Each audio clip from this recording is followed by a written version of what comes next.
Good morning.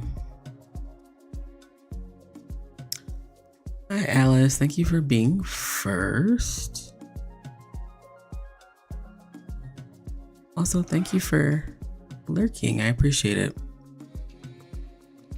I am doing something a little, not necessarily fully different, but different enough. I'm tired, but I wanted to stream a little bit. I just realized the game might not be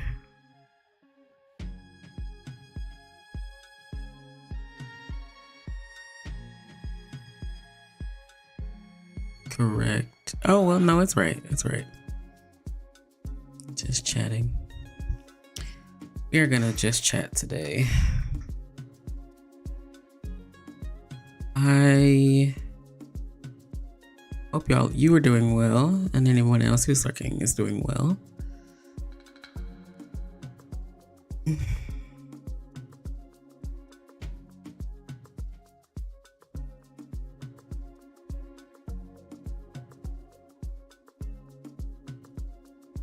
Yeah, I'm doing a puzzle today. It's not gonna be a long stream, just because I wanted to stream. I generally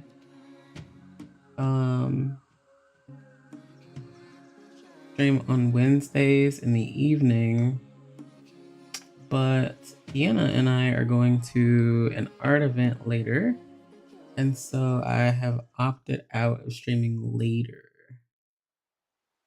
So I wanted to at least do something, even if it's not for long. I wanted to do a little bit of relaxing today.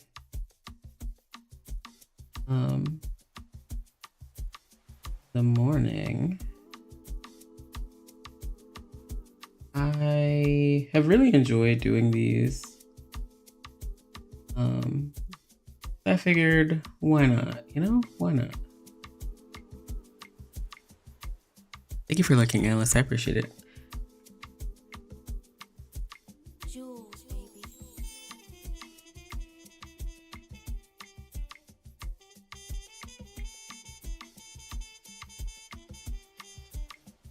I hope you all are doing well, and if you got coffee, you're drinking your coffee or even your tea, whatever you prefer.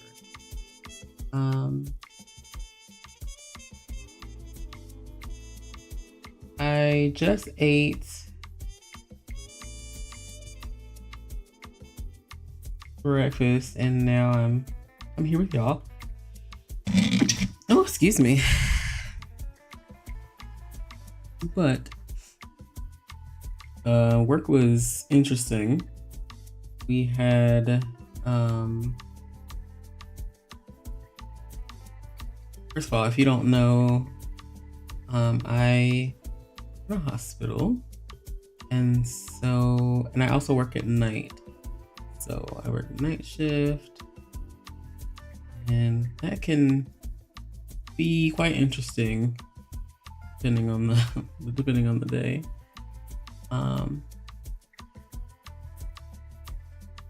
But the shift for the most part was chill, but we did have some family members of patients who continuously were calling out on the call light, asking for things that we cannot, as health providers, give without the patient themselves voicing that it is what they need, which is a little bit frustrating, right? Because we as providers want to be able to give care to patients uninterrupted, but we also want to advocate for said patients as well. Because unfortunately, sometimes you see a lot of patient and family members who come in like they're never really present outside of the hospital. And then once they find out a family member is in the hospital, then they try to be around, in case, something were to happen, which we always hope that it does not, but in case something were to happen, they can make the decisions in their favor. But thankfully, we don't really see it too often, but it does happen.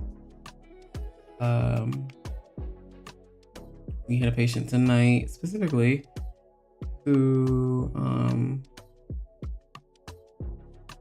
she came in, she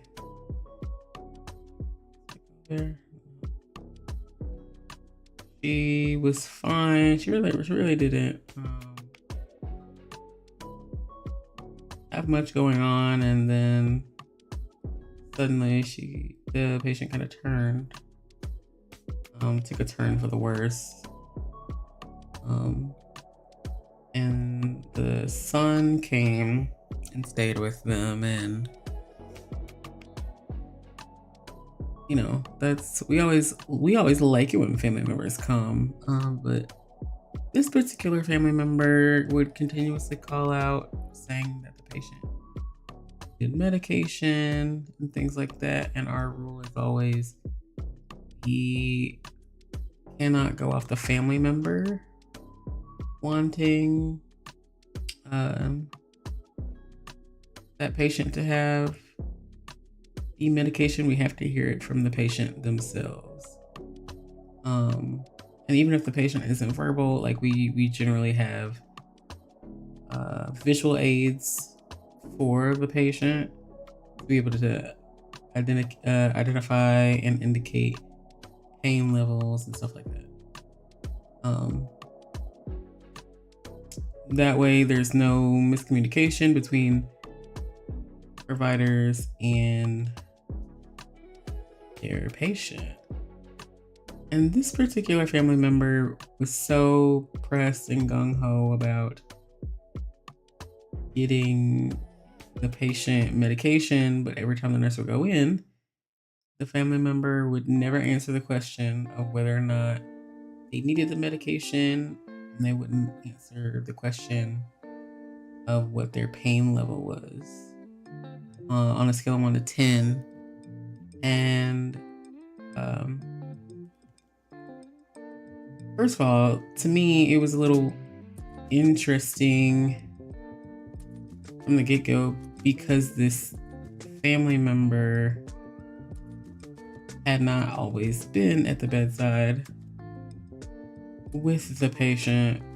And that could be for a variety of reasons, right? Like it could be family member lives out of state, so they can't immediately get to the patient right when something happens, which that happens, So we always try to give the benefit of the doubt. But this patient, family member, just seemed to keep them up at night, like all hours of the night. Like we would go in, could tell that the patient really wanted to sleep, but the son just would continuously wake her up in the middle of her sleeping, trying to get her moved from the bed to the chair in the hospital. And so the patient never got any sleep, unfortunately. And it was just really frustrating situation. And so finally the nurse just told the family member, like, hey, like I can't go off of your word, right? Like I have to go off the patient's word, and she has to confidently and definitively tell me that's what she wants. Of course, like when you tell family members this, a lot of times they get upset and they like threaten to go to management and things like that, which that's annoying because we as providers already know how that's gonna go, right? Like we already know most of the time our management is simply going to do whatever they can to appease the family member, regardless of what we say is cruel. And there's the like rare occasion that management will side with staff, but generally speaking, it's the other way around. I think this was one of those cases where we were sided with, thankfully, because I think they went in and saw that the nurse, as well as the PCA, excuse me, had both charted every single time they went in. And from the look of it, it had been every 45 minutes. And it's a 12-hour shift. So the family member calling out every 45 minutes in a 12-hour shift, that's a lot of time. And so the staff that was coming during the daytime, they pretty much nipped it in the bud as soon as like word had gotten out about this family member, which I am thankful for, because it kind of shows the family member that they can't just walk all over day shift just because they're day shift. They can't just come in demanding and asking all sorts of things because they're day shift, because they weren't here last night. It doesn't work that way. So thankful about that.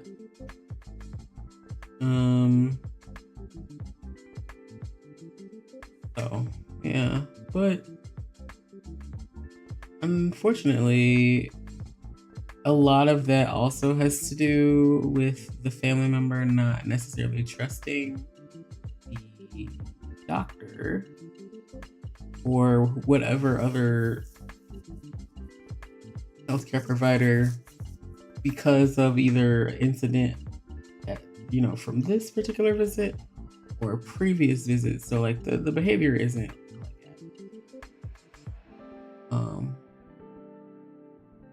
well, not all the time. Sometimes it is, but not all the time.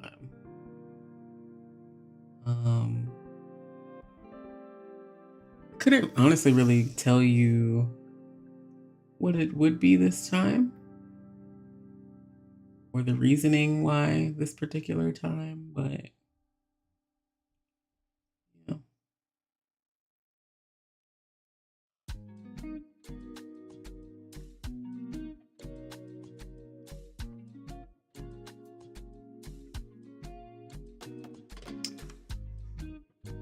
So I need to move my screens.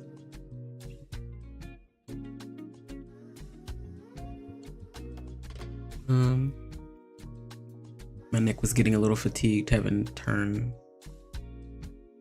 it and all that, but finally, at some point during the night, the patient basically identified that they were in a lot of pain. Were able to do that without their son in the room. And honestly, what it seemed like was the son was just trying to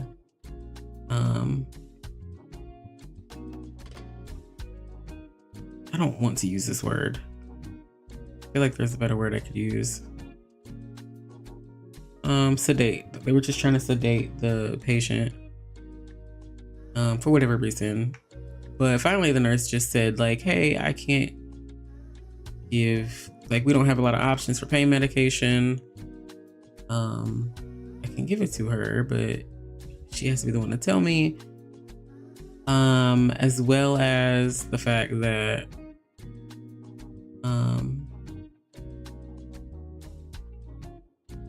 like she can only get it during a certain period of time. So sometimes medicine, you can only get it like every 2 hours, every 3 hours, whatever. And if a patient is resistant to a type of medication, like, we have to call the doctor, right? Because we want to make sure patient's taken care of, patient's fine, and it can actually get something that's going to work.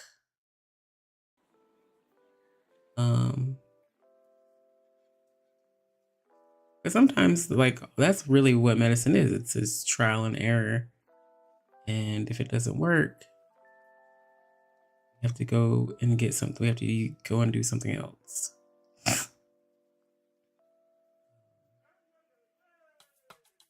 But, so I'm just I don't have to go back tonight. I'm actually off tonight. So I'm hoping that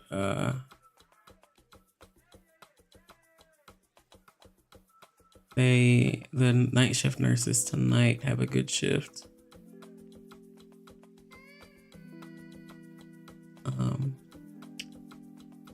This night shift has been getting pretty much crapped on, in the sense that they don't properly staff us. But, hey, what can you do?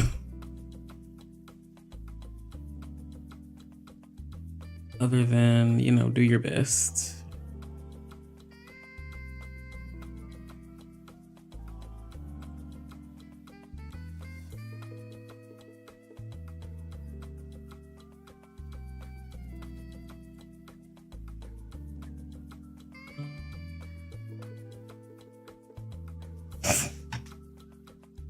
But yeah, we finally got a Black nurse on our unit this is a very big tangent. But if you were kind of privy to some of the work drama that's been happening for me, but we finally got a Black nurse to get a Daisy on our unit, which, thank goodness. So if you're unaware, a Daisy award is an award given to nurses, specifically nurses, after having been nominated by family members to receive the award. Once all the nominations go in, there's like a committee that picks out who's gonna receive the Daisy, and then it kind of goes from there. I haven't seen any Black nurses on my unit. I can't speak for other units, but on my unit specifically, I have yet to see a Black nurse get a Daisy. Which that sucks, right? Because a lot of the folks that are giving fantastic care on our unit are the Black nurses. And not that the white nurses aren't doing what they're supposed to be doing, but you can kind of tell who goes above and beyond for their job and their patients versus who's there just to get a paycheck. And yeah, I was really, really happy about that. Mainly because we had trouble with we were having some issues on the unit with the last nurse who received a Daisy award. Unfortunately, that resulted in that nurse's employment being terminated, but not without good reason. The staff on the unit, because this all happened when I was out for top surgery, the staff on the unit were saying that she didn't do a good job taking care of her patients, that she nearly harmed a patient, or put a patient in harm's way multiple times. And yeah, it's a lot apparently. Very glad I was not present during this time. But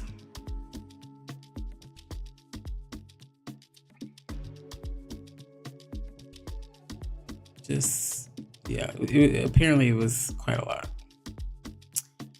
And so of course, when I get back to work after having been out on leave, it felt like everything was just up in the air. Everyone was up in arms about the fact that this nurse got a daisy.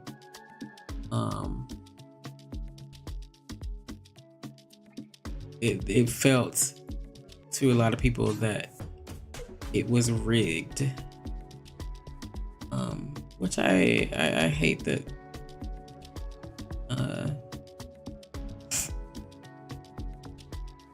That folks felt that way and still feel that way. I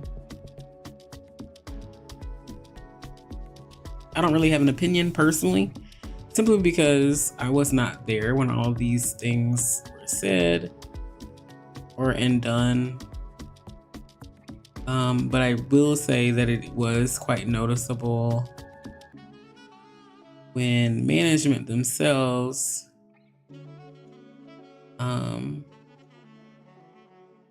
made a point to tell this nurse and other staff really that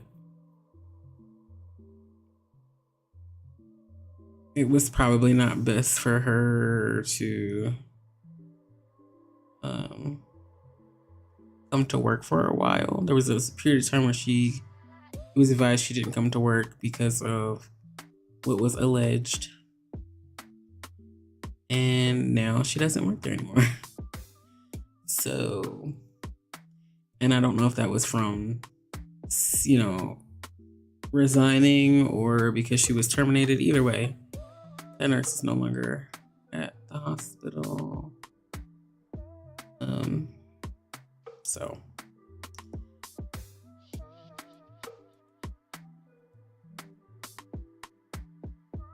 yeah, just a touch of my work drama.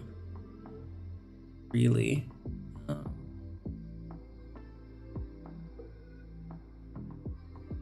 Yeah. I might have made this puzzle a little too big, but that's okay.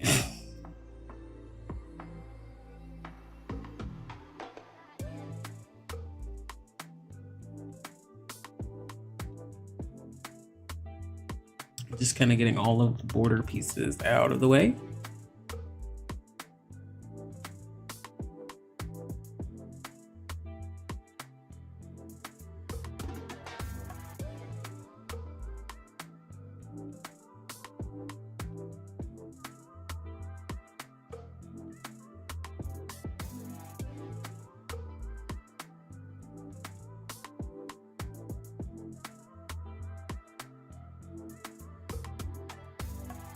I do apologize if I happen to go quiet at some point during stream. It's just concentrating.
style with that Jenny flow. Mama said, look what you've done. Think about how far you've come. Fear God, but don't fear no one. I really do that, like, really do that, bro. I gotta get up and over. I gotta get myself to you. And before the night's over, I'll make up a song just for you. I feel as we get closer. You feel it too, tell me the truth. See my mind don't lose focus. Just know that I'm focused on you. Monsters trying to steal my life. Watch out, know it really can't work out. Really got nothing I should worry about. My karma feels so legit. But look at this, I take a risk, doesn't get better than this. I'm flying, but it's alright. More life when I let it flow. Yeah, bad vibes can affect my mental tempo special. Whoa. I gotta get up and over. I gotta get myself to you. And before the night's over, I'll make up a song just for you. I feel as we get closer. You feel it too, tell me the truth. See my mind don't lose focus. Just know that I'm focused on you. Gotta get up and over. Gotta get myself to you. Before the night's over, I'll make up a song just for you. Feel as we get closer. You feel it too, tell me the truth. My mind don't lose focus. Just know that I'm focused on you. I gotta get up and over. I gotta get myself to you. And before the night's over, I'll make up a song just for you. I feel as we get closer. You feel it too, tell me the truth. See my mind don't lose focus. Just know that I'm focused on you.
Hey Nessa, how are you doing today? Are you headed to work?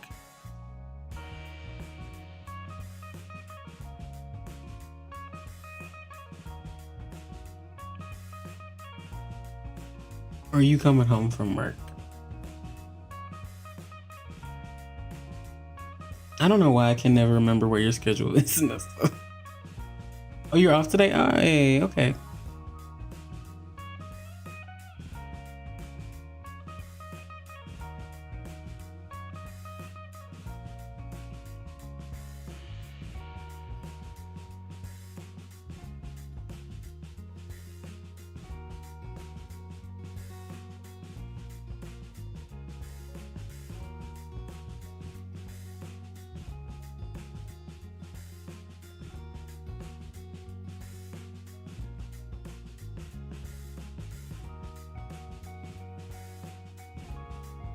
Schedule's always changing? Oh, okay.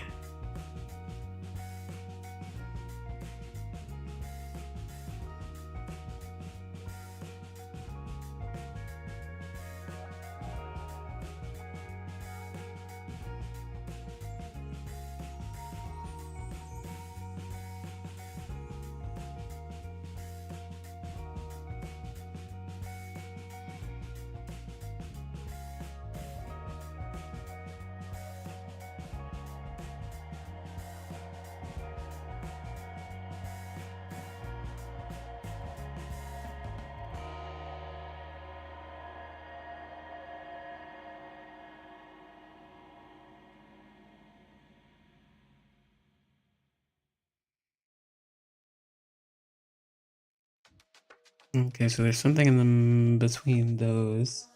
You can barely keep up with yourself. Hell, I bet.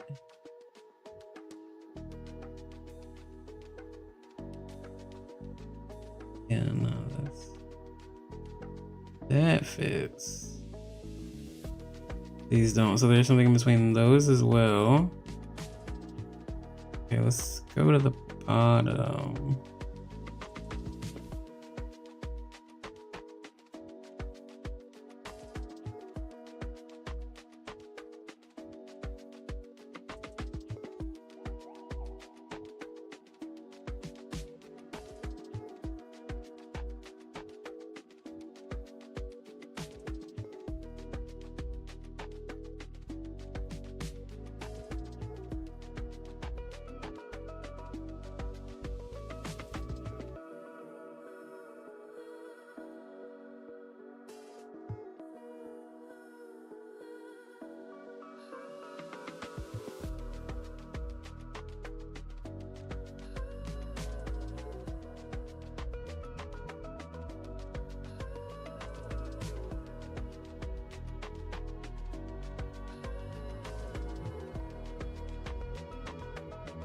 What do you plan to do today, Nessa, since you got the day off?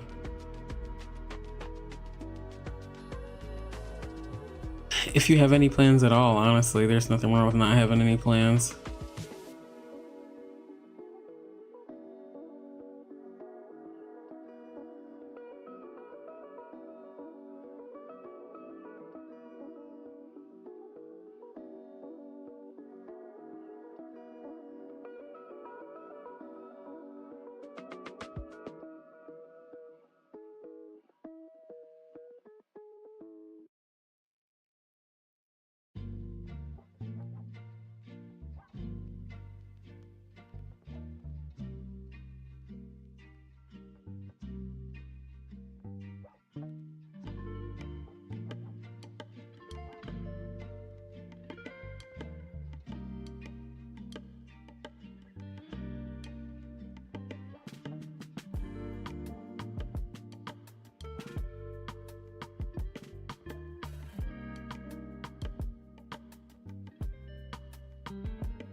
You have a whole list? Okay. Well, that's good. So there's something between those.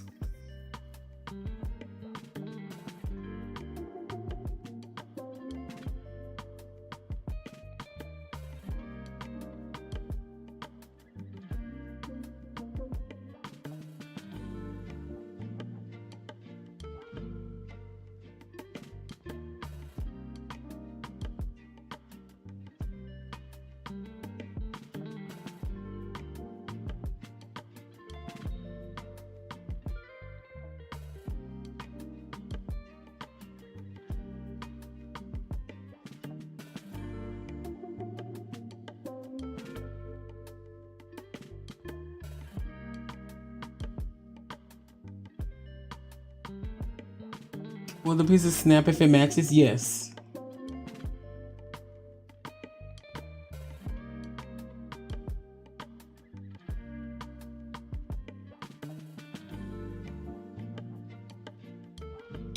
I also don't believe that I actually got all the edges my first pass through. So there might still be some edges on out on the side.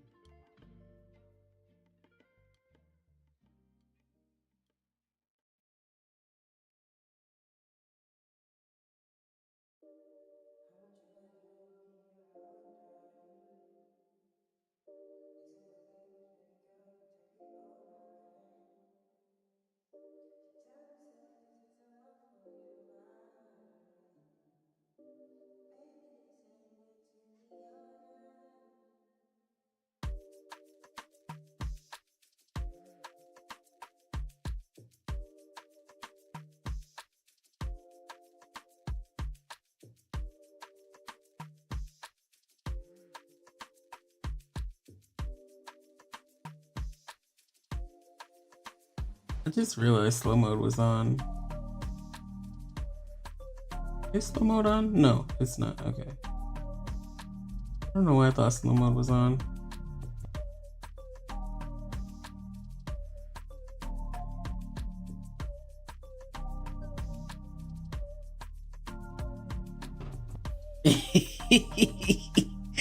Yes, that's why I love these, honestly.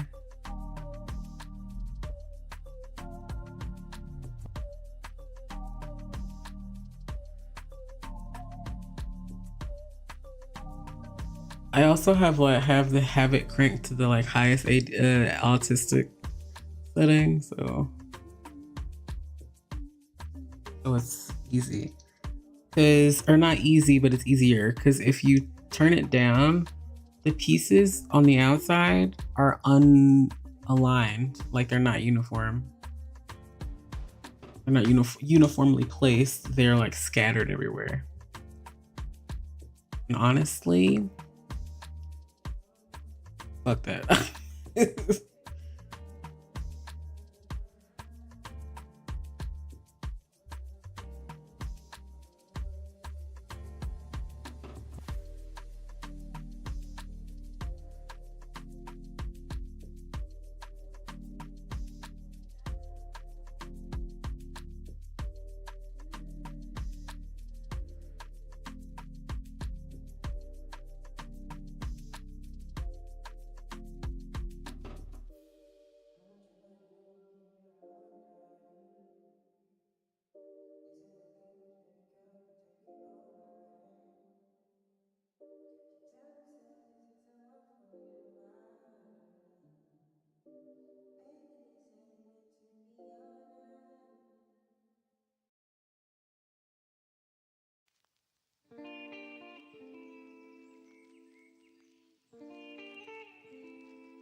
And the pieces to be turned? No, they're all in the.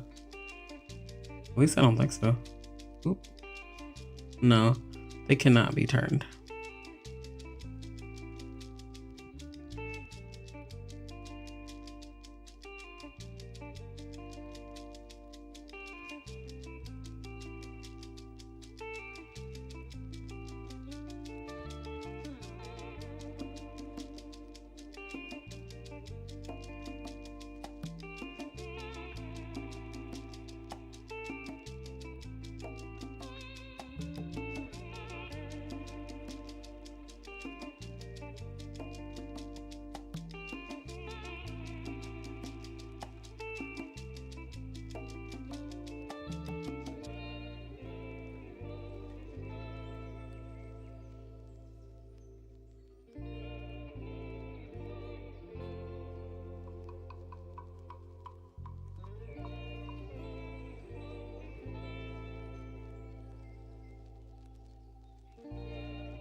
Hey, Apples, how are you?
The fact that you can't scroll and can't censor this on my screen really bothers me. Yeah. Are you doing it on mobile? Or are you on your PC? Censor, oh, yeah. You're on PC? Okay, yeah. Yeah, I think that took me some time to get used to as well. I would almost say that there's probably a way to do it.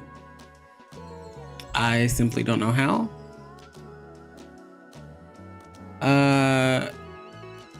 Because I haven't really used this for a long time. But I'm sure there's like shortcuts and things of that nature.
Oh, I meant to say this. We've got a lot of friends who were nominated for BIPOC Streamer Awards in different categories.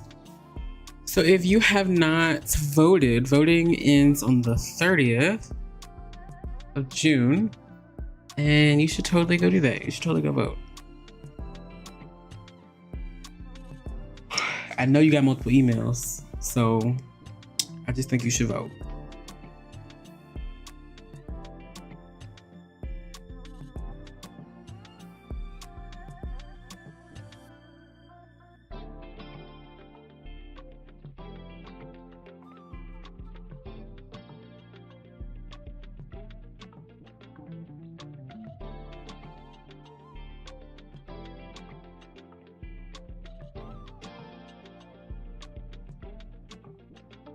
My cats are not gonna know what hit them when I go to bed. They get a little rowdy when I go to bed or attempt to go to bed.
I just thought about it. I need to get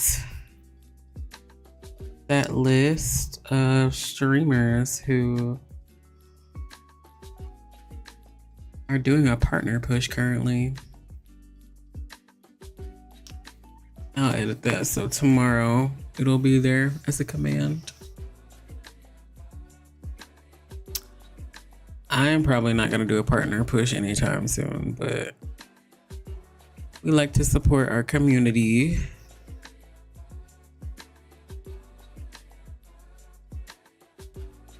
And there's some really neat folks who are pushing for partners, so, you know,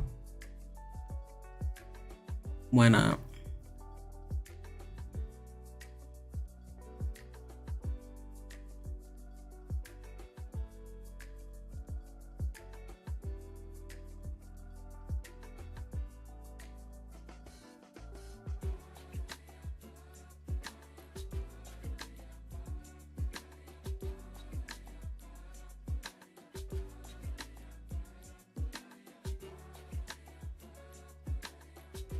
I was a little worried that my migraine was going to be a nuisance during this stream, but I actually feel okay right now. Excuse me.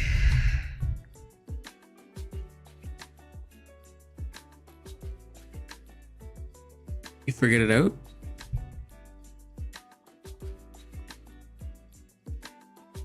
Oh, how to censor? What do you...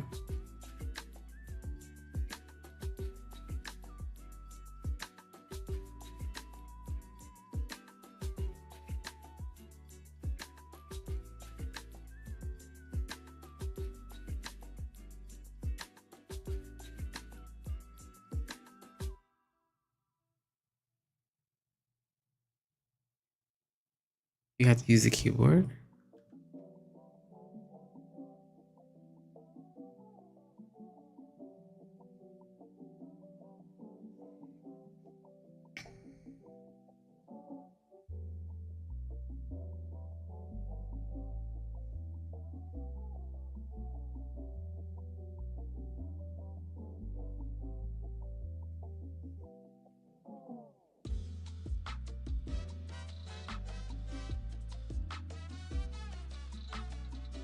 Like all the different things.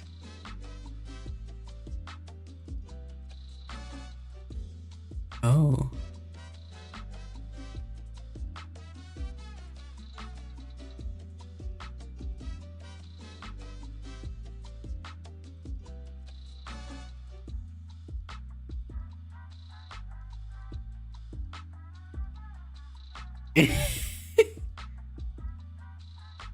I'm so confused because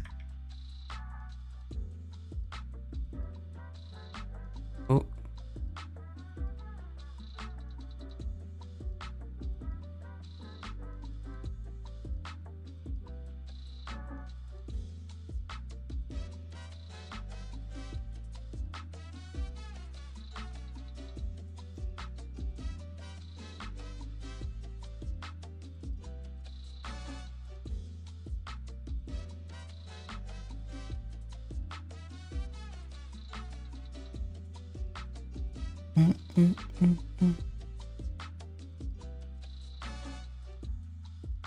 I hope you all have eaten,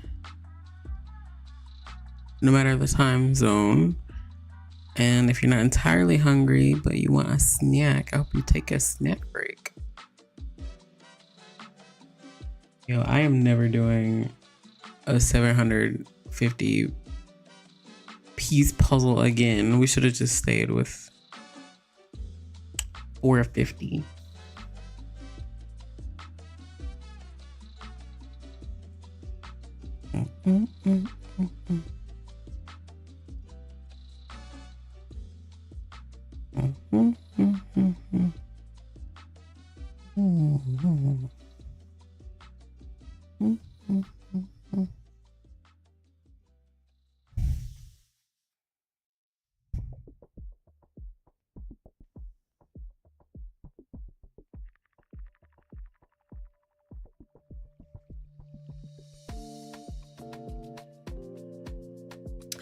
There's even the like diabolical option of making it to where pieces are missing, like a piece is missing.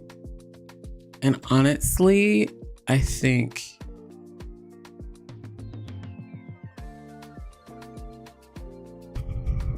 I would set my computer ablaze.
Not us, both decided to work on the darkest area.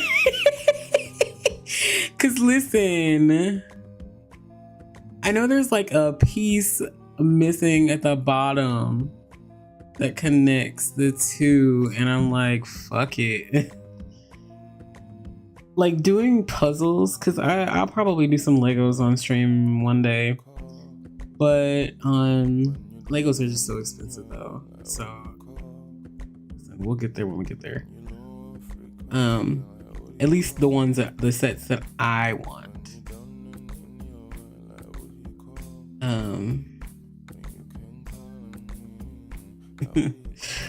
But because I still am waiting for my camera mount to get here so that we can do the origami stream as well as the nail painting stream. Still have those to do from the 12-hour stream. I have not forgotten about those.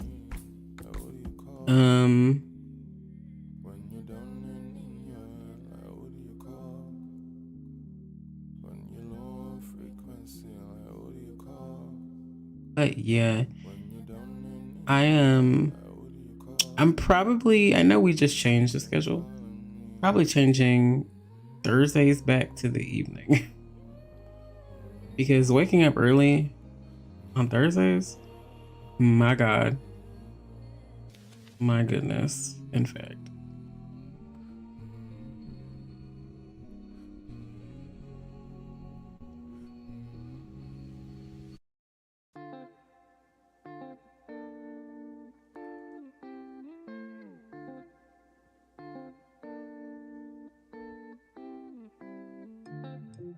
I'll think about it though, because I've started to gotta do what's best for you. Yeah, like, and I think I did state before that the schedule, it was definitely gonna be Wednesday, Thursday, and Friday streams, but the times were gonna be the thing that really was gonna be a work in progress, honestly.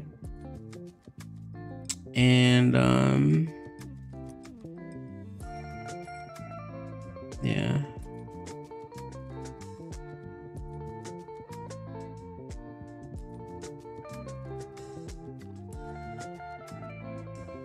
But I am going to start picking up shifts, like extra shifts at work on Fridays for sure.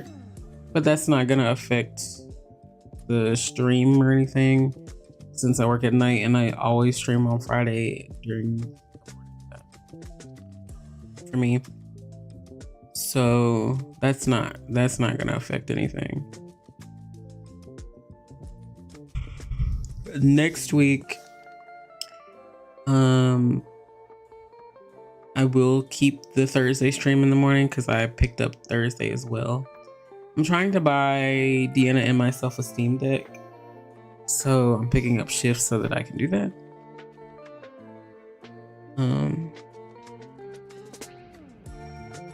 It would definitely benefit both of us. Yeah. I'm not really one to pick up shifts or whatever, but the unit clerk on the opposite rotation of me quit because she had like 2 jobs and she was just exhausted. And I was like, yeah, I can just, pick up days, no biggie.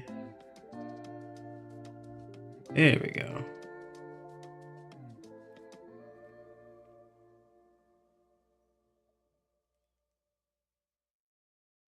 I know, Nessa.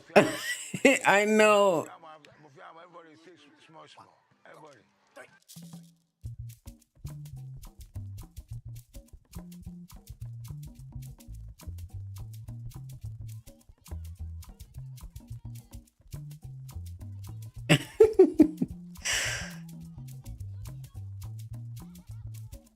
Jules, baby.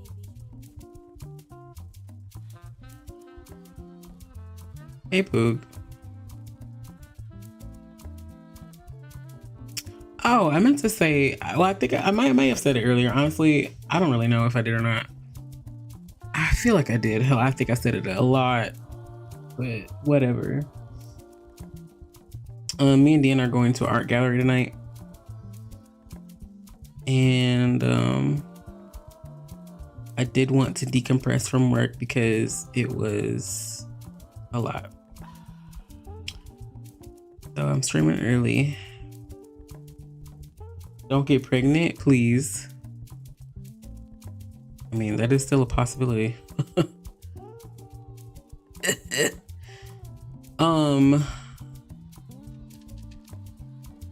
You can tell I've been hanging around Tim. LOL.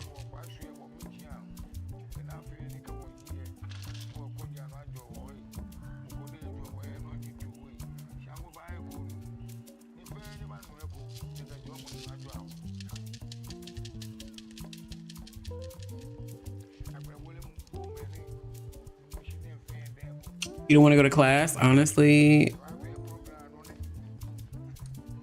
fuck them white people.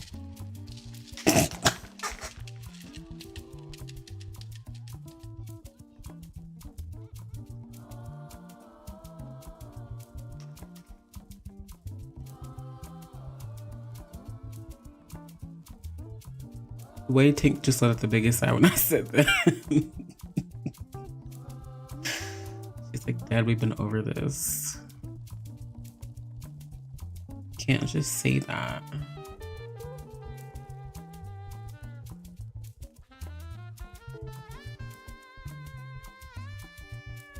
Oh, you have a presentation? Yikes.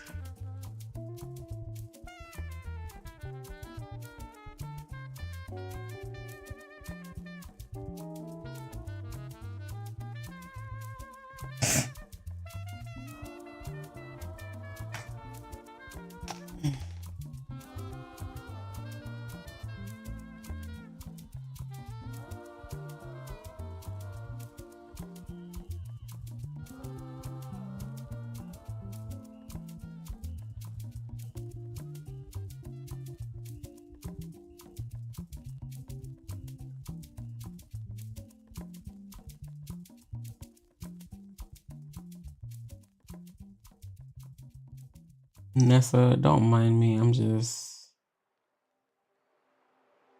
a little sheep doing my little sheepy things. Hey, Pitchy Keen. You have to go to work and your sleep schedule is messed up from being off a couple of days, so you're tuning in. Well, I appreciate you tuning in. Oh my God. Hi. I'm sorry if I sound extremely tired. It's because I am. I worked 2 12s and then I have 2 days off today and tomorrow, and then I go back for 5 days. So for 5 12-hour shifts in a row. And let me tell you something. When I find this bottom piece, it's over for you hoes. A 12s is a 12-hour shift.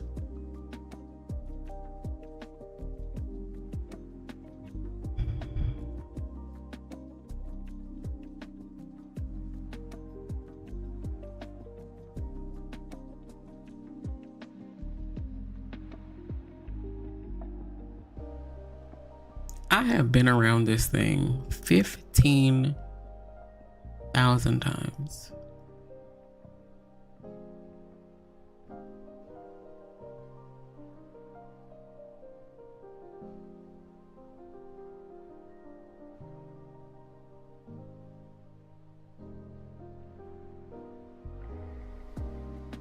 Ricky, when I catch you. Yes. 12-hour shifts kind of suck, not gonna lie. I do like how I can stack my days. Yes, and that's literally the reason why I have not quit this job. I'm not gonna hold you. That and the high possibility that I will go back to school. But, you know.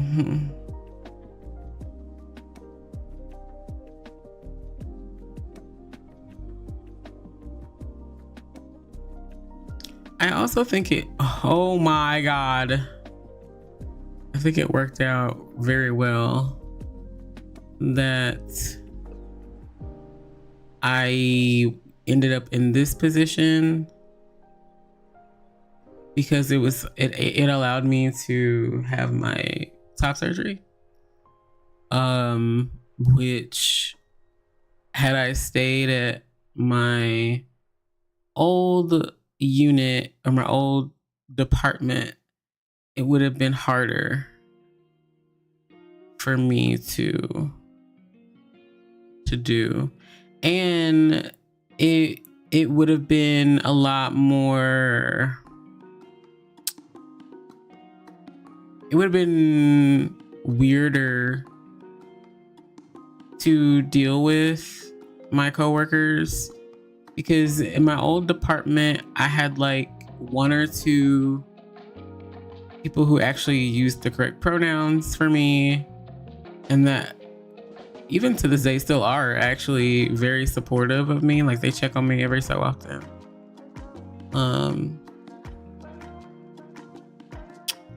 But yeah, it would have been just weirder. And my manager was an asshole.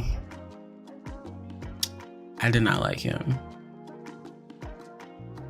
I think he was laundering money, stealing money from the hospital, but you didn't hear it from me. Thank you for the lurk, Poog.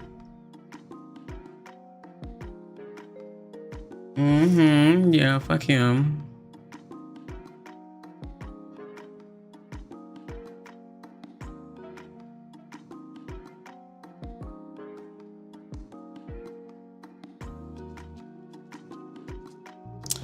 And you know what? Why did I pick this puzzle?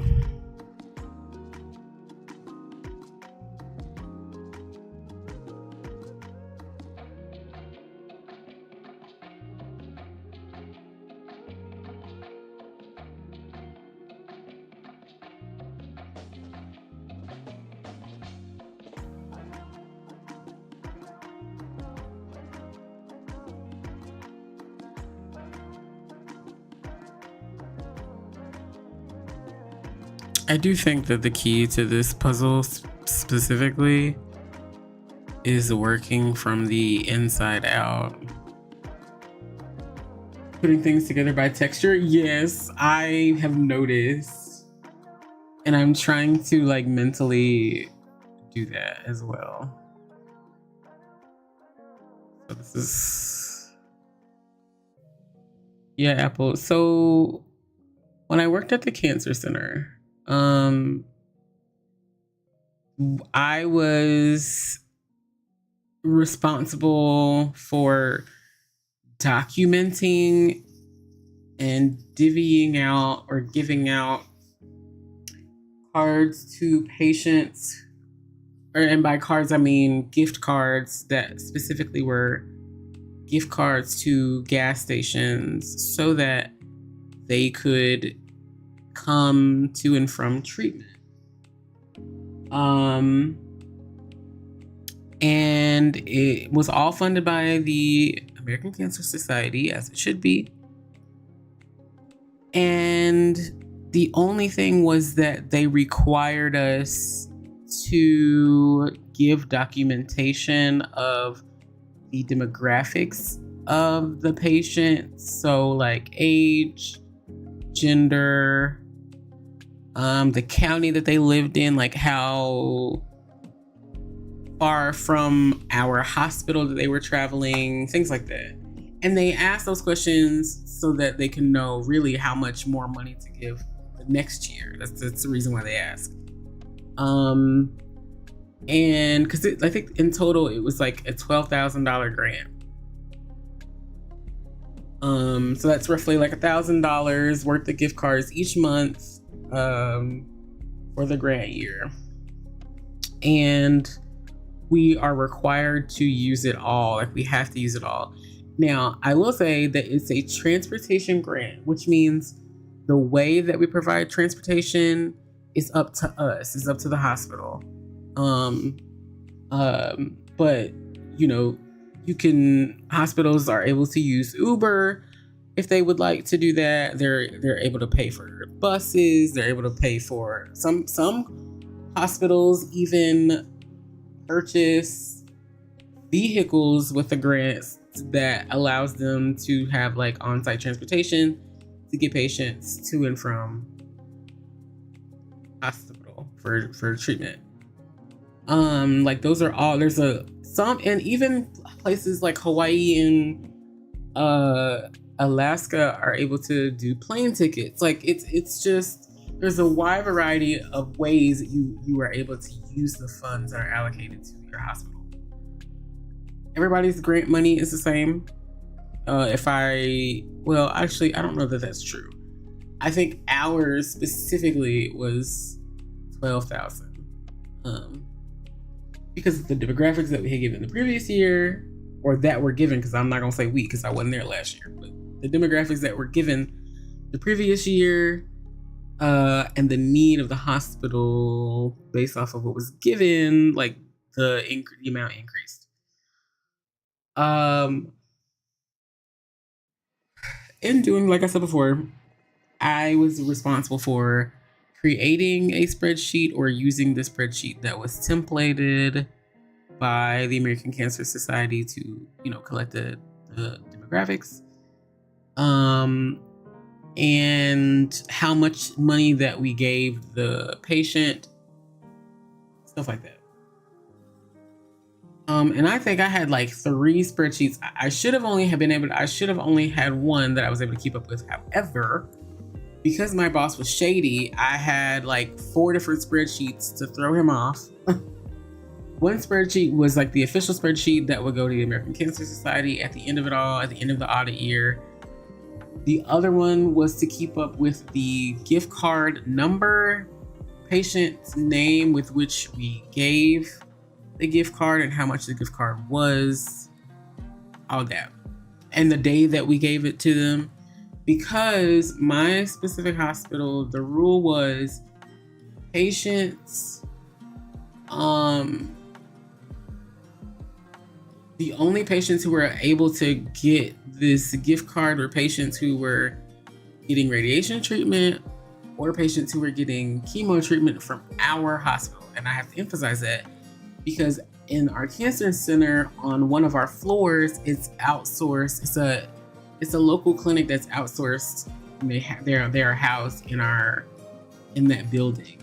So the patient could be receiving chemo, but if they're not a patient of our hospital specifically, they were not eligible to receive the gift card, which is bogus to me, personally. Hi, Alma. You didn't miss really much of anything.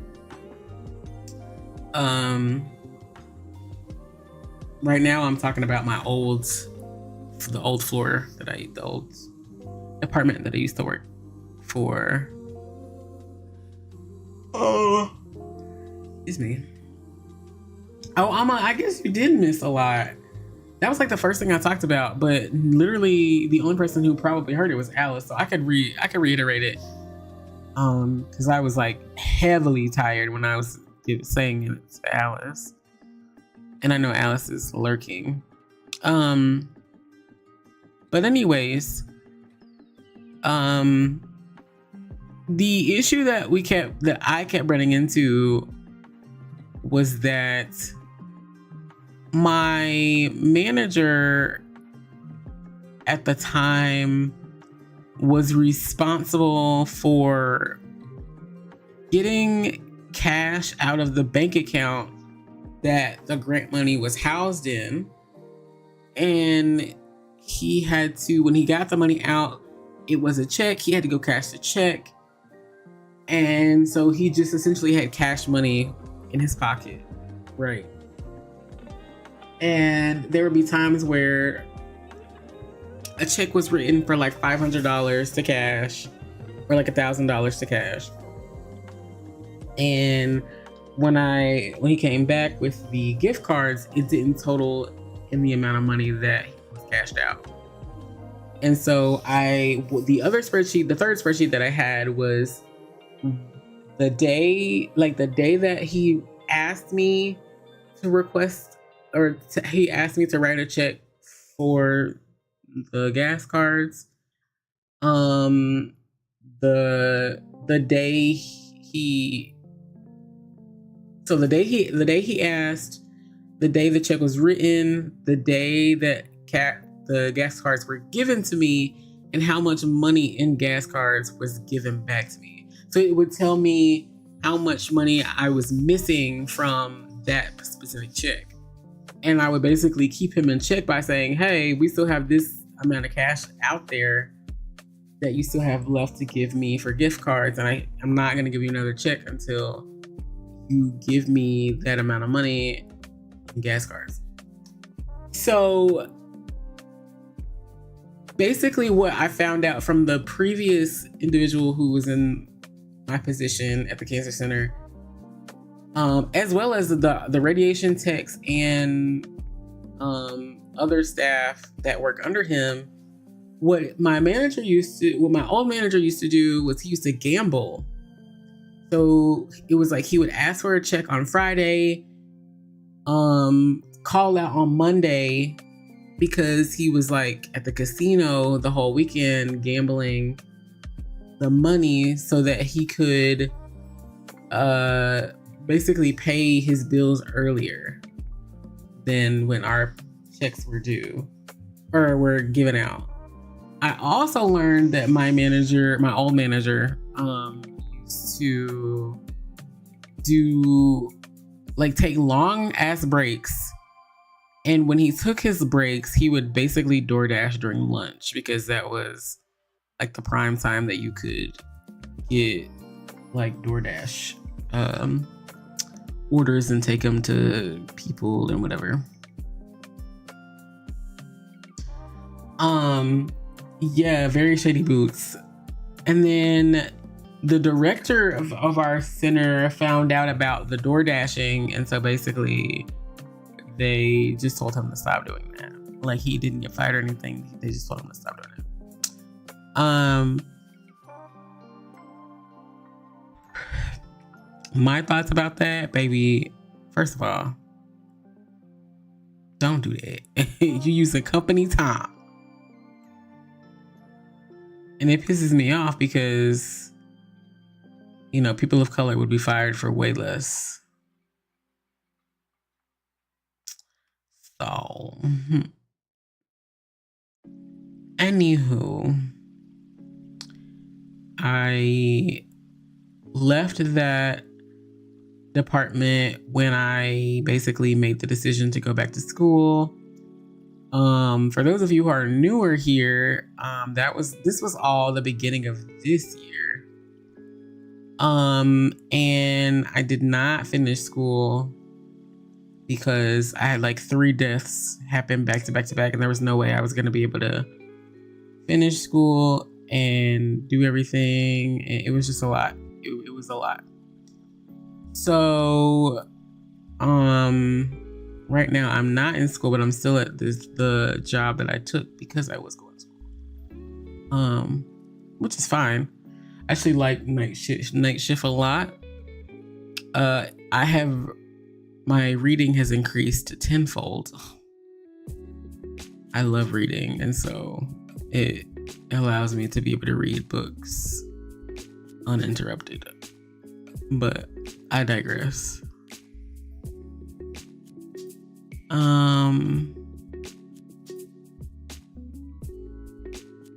Yeah. I even had like a couple weeks ago, one of the old coworkers of mine, it was like it didn't matter how many times I would correct her on what my pronouns were, like she would still use the wrong pronouns. And so she texted me one day and was like, hey, like basically saying like, hey girl, like it was a lot. And she was basically talking about this kitten that was apparently by the cancer center. So whatever, you started your orientation at your new job on days and you could never, like, yes. But yeah, she was basically misgendering me. I never sent a response back. I never replied.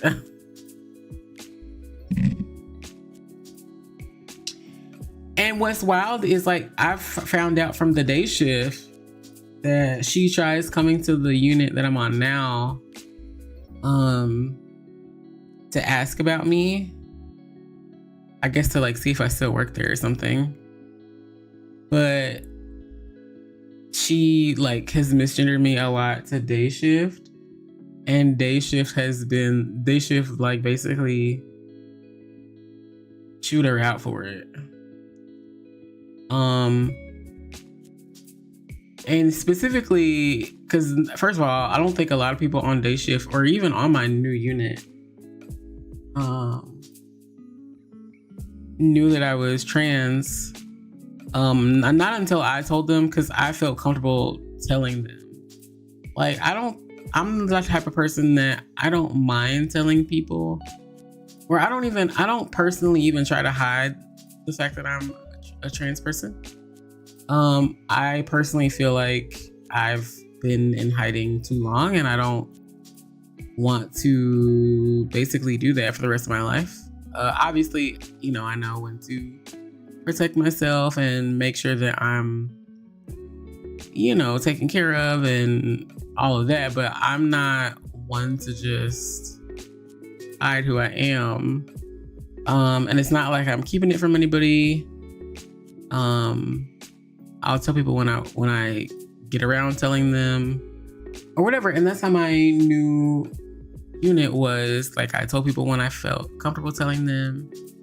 And they were all very receiving. Like, they've just been like really phenomenal in being supportive or whatever. Which is, what it should be, right? And the lady that trained me at the time that she had at the time that she had gone to the unit to find out about me and she had misgendered me, the lady that trained me like basically pulled her to the side and was like, hey, you can't come up here doing that. Like, you can't do that. Like, Mo, you don't know who Mo has told and you don't know who doesn't know. Like, you just can't do that. You can use the middle button to move the board. Oh, yeah. I think you can also use the right button too. I really gotta figure out the shortcuts for this. Like, more shortcuts for this, because this is really fun. But yeah, basically pulled that lady up to the side and was like, you can't do that here. Like, I don't know how y'all did it down there, but y'all can't do it over here. And what was wild about it was I didn't find out that had happened until like months later. And I was like, dang, y'all. And the only way I knew was because the lady had found me when I was clocking into work one day and basically was like asking me where I had been or whatever. And I'm like, I'm working, woman. Like, I'm, whatever. What do you mean? But she was basically telling me that the day shift basically shoot her out. And I was like, well, they should have, because you knew what my pronouns were before they did. So honestly, I don't know what to tell you. But anyway, working at a hospital as a trans person in the South is very interesting.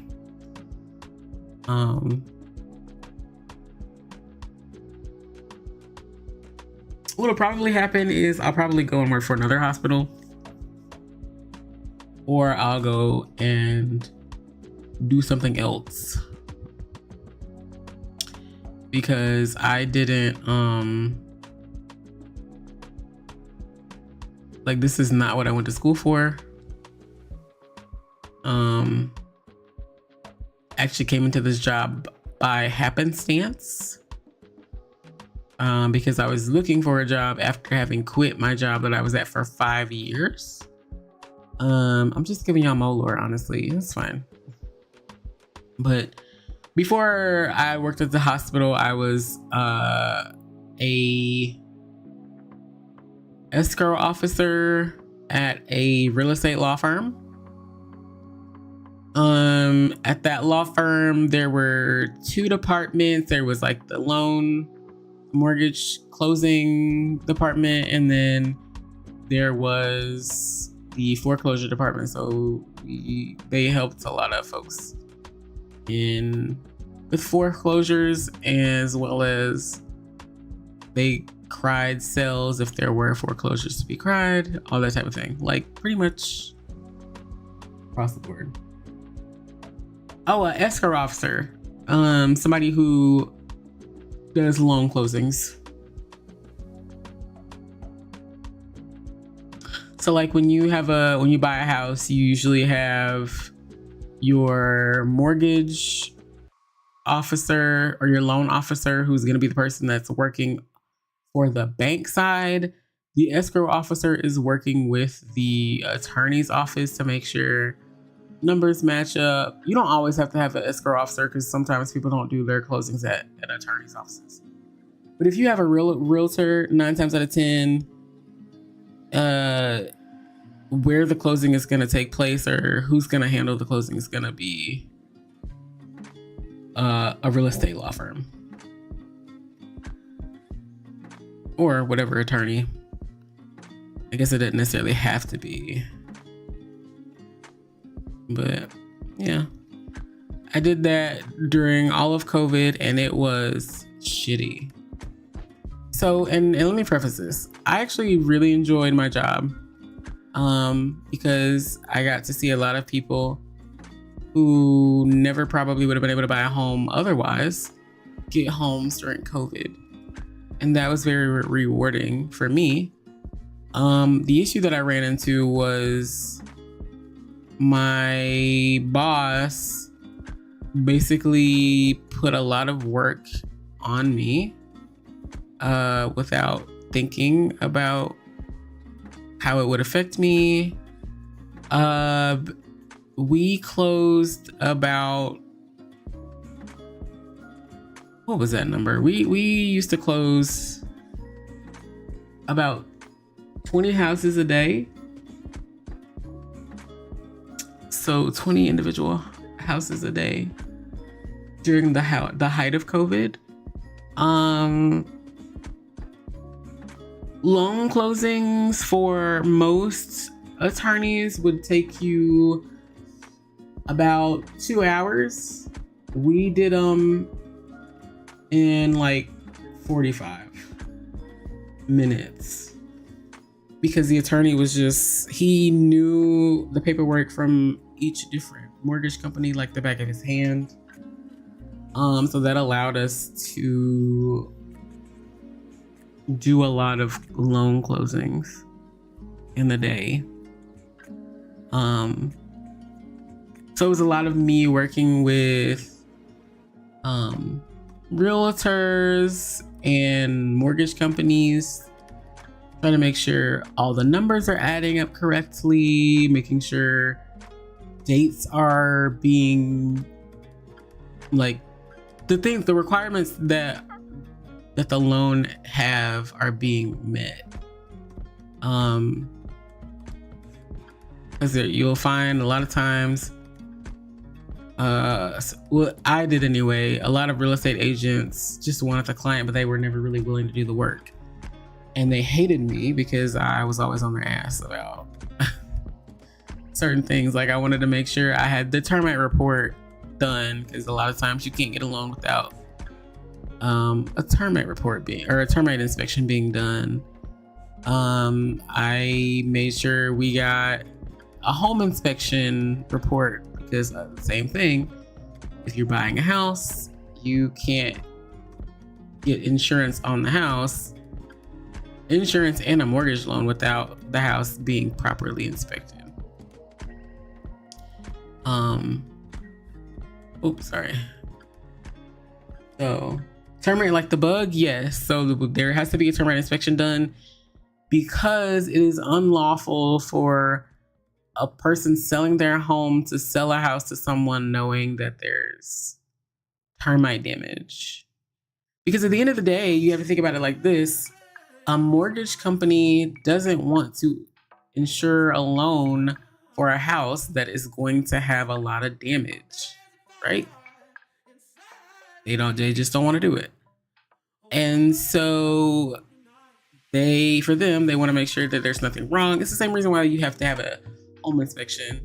They don't want there to be foundation issues, because if the foundation issues occur or happen, that means the person living in the house is going to have to spend more money fixing the actual problems in the foundation than paying the loan back. They're not going to give a damn about paying that loan back. So it's a lot of insurance for the mortgage company. Also making sure that homeowners have a homeowner's policy that they've at the very least quoted or are going to have. Like, you have to have homeowner's insurance if you get a home. Like in all of the states, it is impossible for you to get a house without a homeowner's insurance. What else? And basically making sure that the contract is being followed. So when people buy houses, I don't think that they realize whether you use a realtor or not, you are going into contract with the seller or the buyer, whichever side you're going to be on. And that contract has to be followed. Because if on the contract, the seller agrees to pay for the closing cost, the cost of the closing, as well as all these other things like a home warranty. And for those who don't know what a home warranty is, it's just this 1 year thing, or even 2 years, but generally it's 1 year. It's like a 1 year coverage that if for whatever reason something happens that is not foreseen to happen by way of the home inspection, it can be taken care of, that the new owner doesn't have to worry about it. I personally say that if the seller's gonna pay for it, I think you should get a home warranty for at least the first year of the house. After that, it's probably gonna cost you more money to use a home warranty than not, because a lot of times there's fees that go into that. But I digress. That's like a conversation for another day. But yeah, we did a lot of that. We also did a lot of like land closings as well. So like if a couple or a person wanted to buy land that they're gonna later build on, we usually we usually do a cash deal, because that's how it normally happens. You renewed yours for the 3rd year.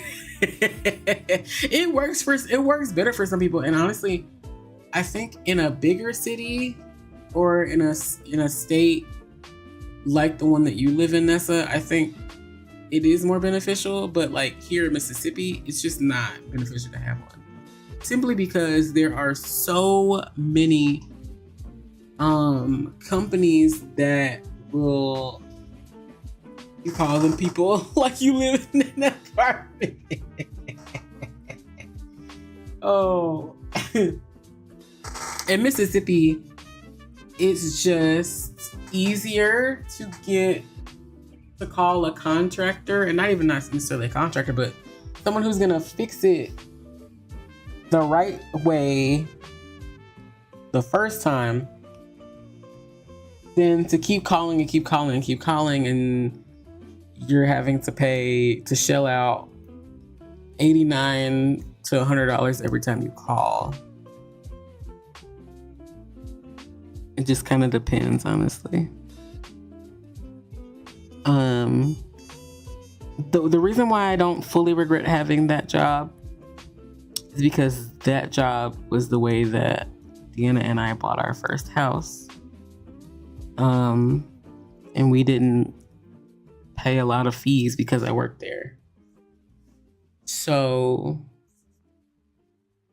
like, that was good.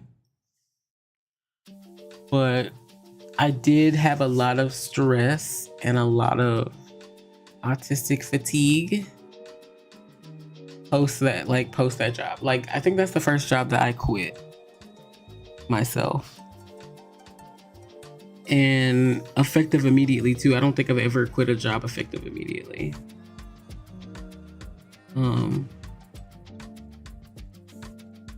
I think I literally had an anxiety attack at work one day, and I like quit the next day, I'm pretty sure.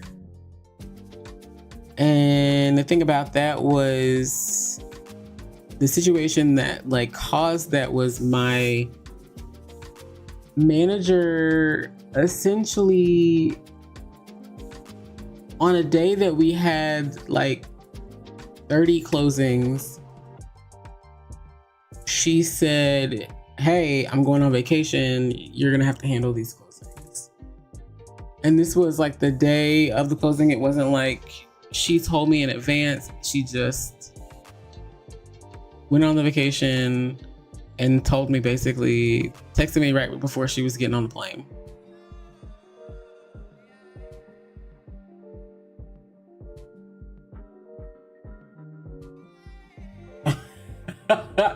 Is that a reckless alpaca? Please.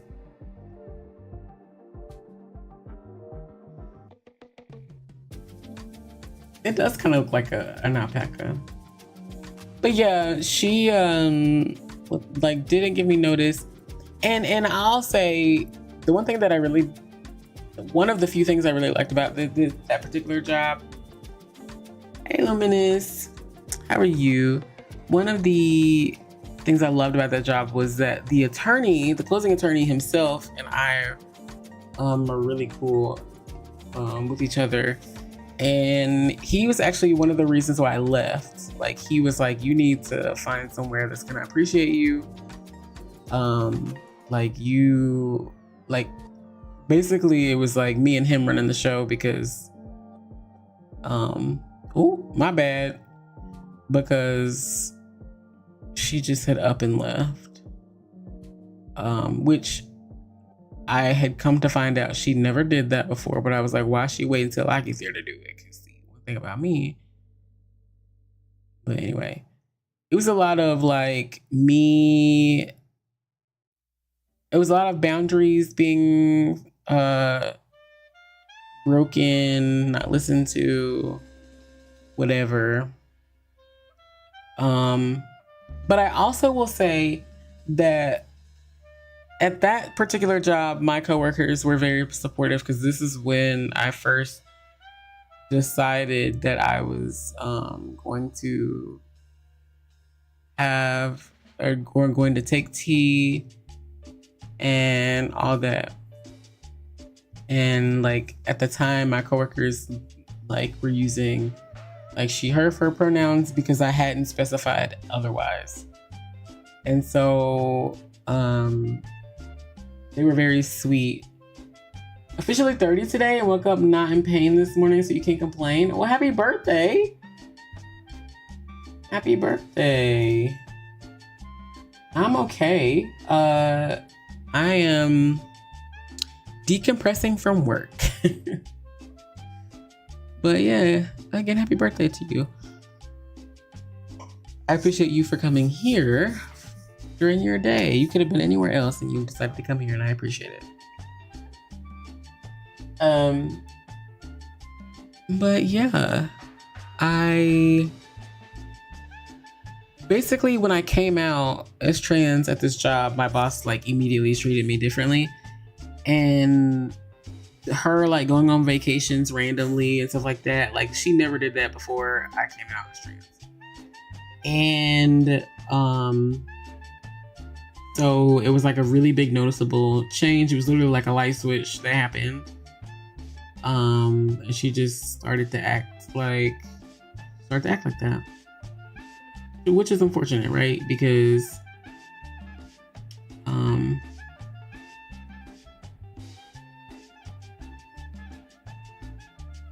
it was a lot. Where the Addie, I'm a jumper. Listen, I heard that she had a really hard time finding somebody to replace me because, first of all, she should have.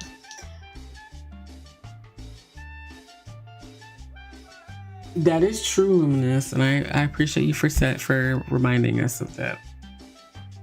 But after I quit that job, I don't think I worked for like 6 months. Actually, I think it might have been, but it was probably like 9 months. Because I left literally in the beginning of June. And I don't think I got the next job I got until like March. But yeah, I didn't have a job for that whole period of time. Because I was so, like, it took me a very long time to heal from that betrayal, because one of the things I loved working there was that she was a Black woman. Like, I worked for a Black woman, and not a lot of people can say that. And like, I felt like she respected me until like she didn't, which sucked. Hi, Deanna. You thought that was clearing it? Please.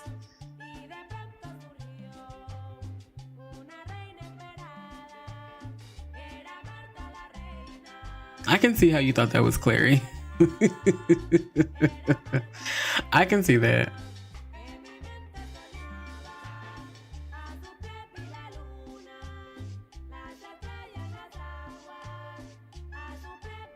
But yeah. And then from there, I went to the cancer center job, and then from the cancer center job, I went to where I currently work. So that's like my yeah.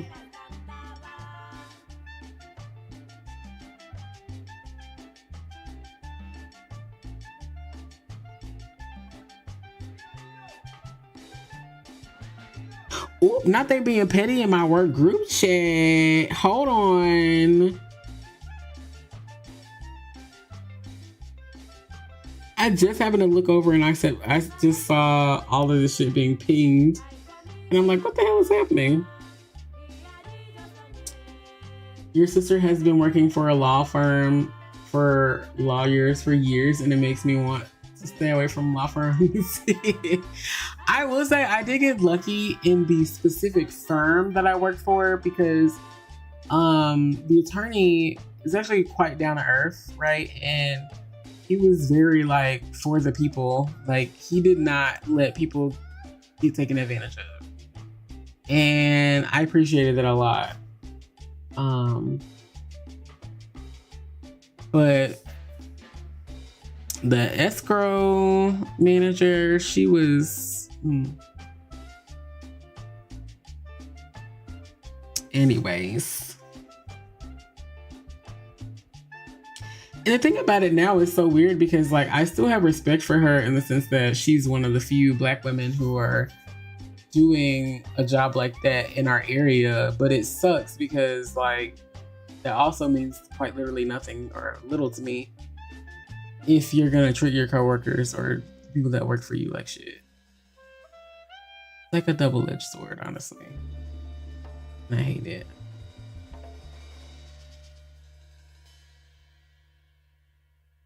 Literally the previous lawyer she worked at yelled at her all the time. Yeah, I've heard horror stories of people getting attorneys that they work for like that.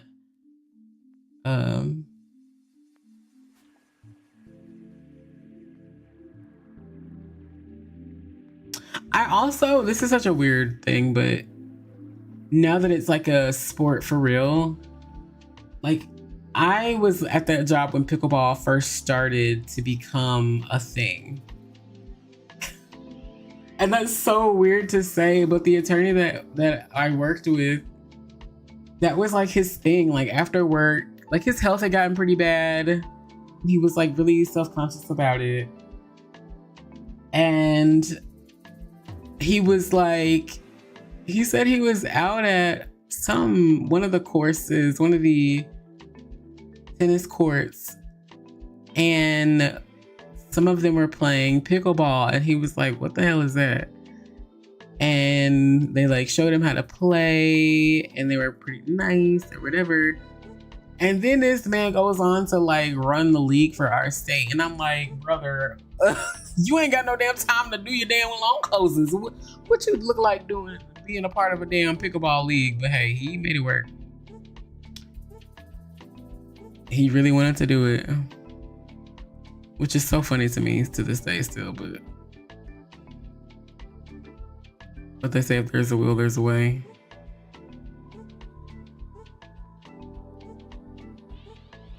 Don't worry, Mo. When my plan is complete, they will all kneel before you and worship you. Oh, yeah. It's so weird too because we live in the same city, so every so often I'll see her around town or like her family because her daughter used to work with her. But I would see them around, and it'd be so weird. I also learned from that job that people will immediately turn on you when you leave or when they can no longer access something from you. Like her daughter, when I was in Costco, saw me and like came up to me and like said really hateful shit. to me. And it was such a weird thing because I looked at her as like my younger sister. But like clearly because her mother couldn't get work out of me, she didn't see me as like a viable person to, you know, whatever. Which at the time it really pissed me off and like really hurt me, but now I'm just kind of like okay. But yeah. But they say you live and you learn. I have lived and I guess I've learned. There we go.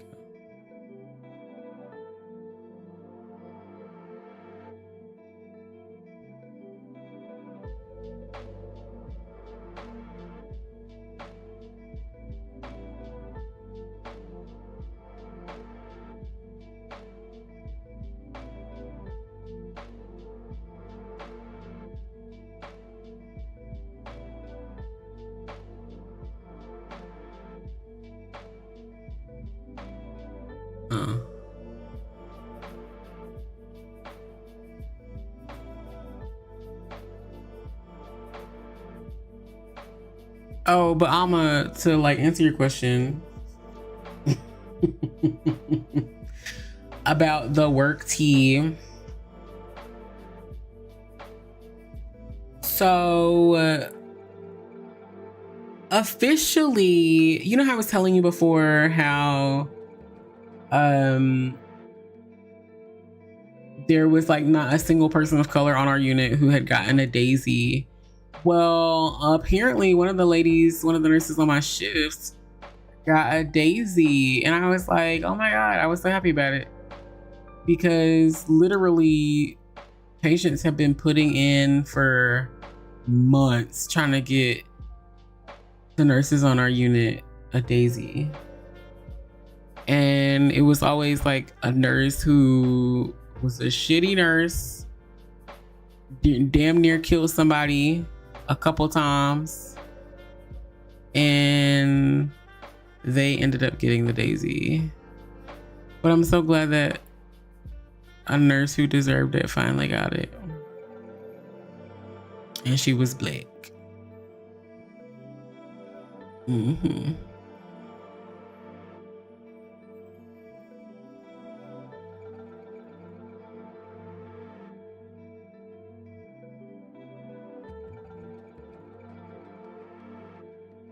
Also, I would like to say one of the PCAs has quit or just quit in our group chat. And she basically spilled the beans, honey. She basically aired her out everybody's laundry, and I love that for her.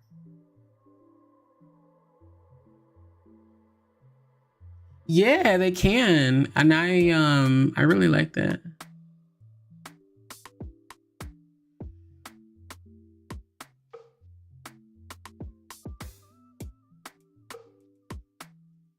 Yeah, Amma. Also, if you guys want to join Nessa and I in doing this puzzle, the puzzle link is pinned to the chat if you'd like to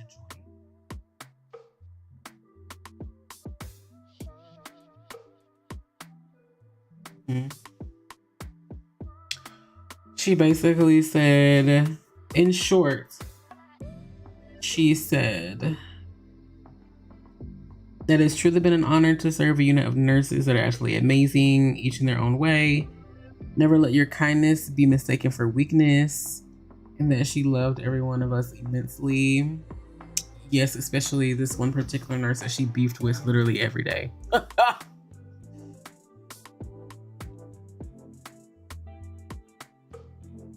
And that was after airing out the managers. I would read those comments, but they give very specific detail. So I'm gonna pass. Because it uses names as well. So. And then she left the group me, and I love that for her.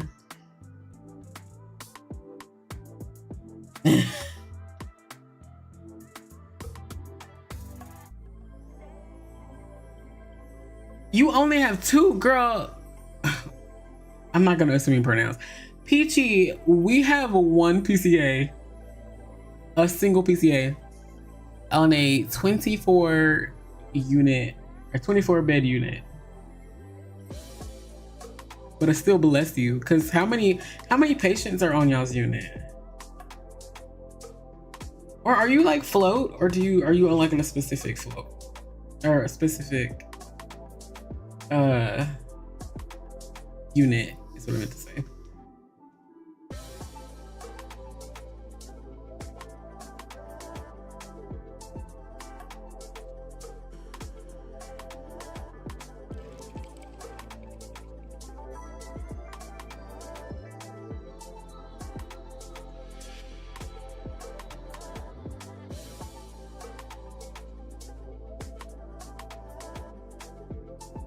Oh, you're ICU. Yeah, that makes more sense. Yeah. Ooh, chow. Max capacity 17. Chow. That's just, speaking of ICU, this is not shade to you or anything, but this is really shade to our specific ICU. The other night, I wasn't on the shift for this. I wasn't, this because this happened during day shift. One of the nurses literally walked out and had to take a smoke break because the ICU, like our sister ICU. So, okay, let me back up. Oh, you watching ads? Nessa. I'm gonna wait for the ads to come back before I say it because I want Alma to be able to hear. Oh, Peachy. Okay, Peachy's watching ads too, so yeah, I'm gonna wait because I want to be. Nessa said as soon as. Oh.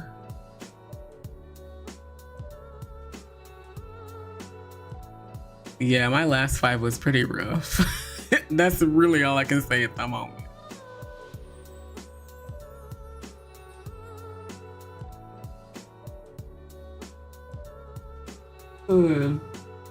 Yeah, 2 PCAs is still wild though. Because that means each PCA gets 12 patients.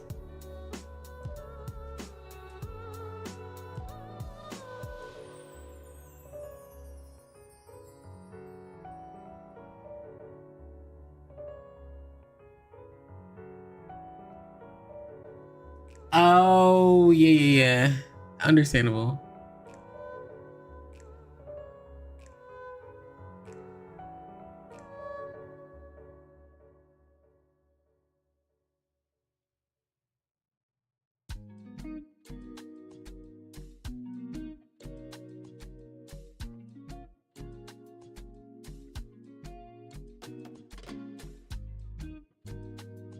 Do you have a method on how pieces are laid out? I do not.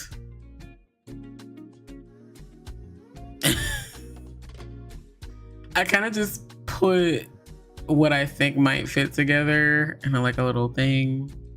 But no, I don't have a method to my madness, and honestly, I apologize because I'm sure that's bothering the shit out of you.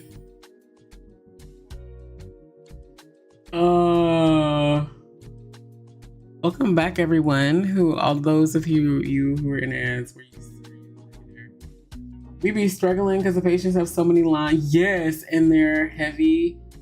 Oh yeah, because they're on ventilators, and you can't have patients turn for long because their vitals will drop. Yeah,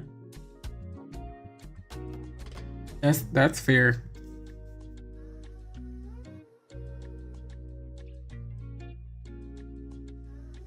So what I was gonna say, first of all, Peachy, what are your pronouns? Because I want to make sure that I address you properly. You always thought work was like typing and all you had to do, and you were all in there fighting. Please. Apples, I think it's just depending on the job that you do. See her, okay. So Peachy, the other day, I'm pretty sure, I'm almost positive this was Y'all, I don't remember this. I think this was Monday. I was coming in from shift for my shift, and the charge nurse, as I'm walking in, she's walking out, and I'm like, "Girl, what's going on? Like, you look like you have had it today. You've struggled." She proceeds to tell me that the ICU, ours specifically, again, I said I was going to back up, and I did not back up. I work on a burn unit. So our unit was originally a 14 bed unit, and then they added 10 beds out of nowhere. And we have like a burn unit ICU we have an ICU specifically for burn patients. And this nurse looks me in my eye and she says, "Mo, the ICU brought a patient down, and not even 20 minutes later, the patient dies." I find out today, like today, that the patient was coding on the way down from the ICU. And by the time that they got the person on the unit, the code was done and they just handed the patient. Y'all, when I tell you, I would have called everybody. I would have called the head of the fucking hospital. Do you hear me? I would have called I would have been like, "Listen, baby, you need to get down here stat." I said, "Wait a damn minute." Because I was under the impression that when they brought the patient down, the patient was fine enough that they felt like they could come to the unit. And then when they got to the unit, they just happened to code. That was what I thought had happened initially. But no, I was incorrect. I was incorrect. Yeah. I said that would have been the last day I showed up to work. For sure. Not until that situation got handled. Because what the fuck do you mean? What the fuck you mean? The patient was coding on the way down to the unit. And the wildest part was that was the first patient like that. So when I come back the next day, it was a similar situation where the ICU, this time it wasn't the same ICU, it was a different ICU. Exactly, PG, exactly. So then a different patient on a different day, similar situation. We're in the ICU. The doctor and I'm gonna say yes, it was a doctor primarily because they gotta be the ones to authorize the transport. Like they have to authorize the patient moving from unit to unit. So like what in my mind, I'm like, what happened that the doctor thought that the patient was okay enough to go to the unit?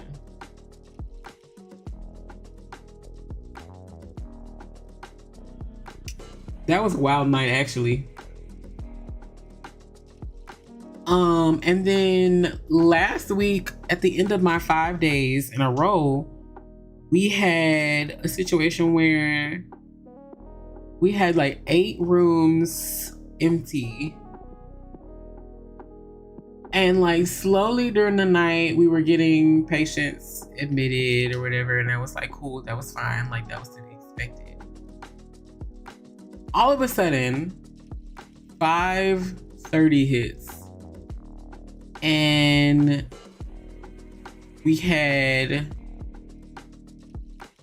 no, it wasn't 5:30. It was later than that. It was 6 o'clock.